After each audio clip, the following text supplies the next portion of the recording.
Every year on April the 2nd, Argentines paid tribute to their soldiers who died in the 1982 conflict with Great Britain over the Falklands, or as they're called here, the Malvinas Islands. It's also an occasion to insist that if not victory, at least justice was on Argentina's side. If someone barges into your home, you would do everything possible to get them out.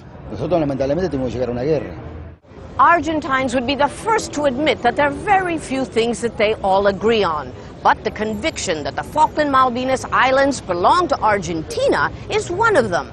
Nevertheless, as time goes by, the less that Great Britain and the residents of the disputed islands are willing to even contemplate a serious negotiation over the sovereignty issue. Since the 1982 Argentine invasion and war with Britain, the South Atlantic islands have grown prosperous from fishing and tourism.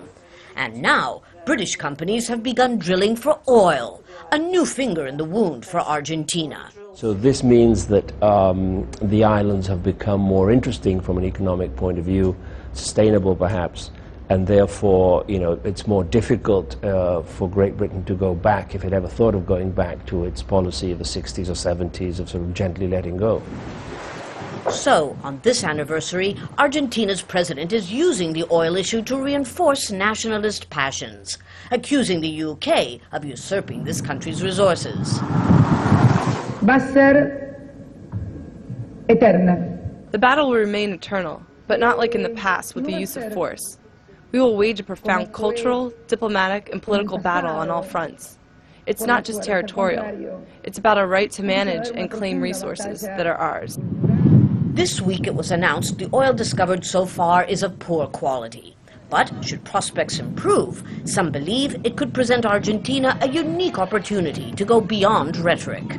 It might be an opportunity for Argentina to go into some sort of joint venture in some of these sort of oil fields with other companies, or it could go into its usual pattern of just complaining and becoming more frustrated and not really having much of a strategy. And given the objective realities, that's exactly what many Argentines are hoping for, that their government come up with a more productive strategy to deal with what for Argentina is a foreign policy priority. Lucia Newman, Al Jazeera, Buenos Aires.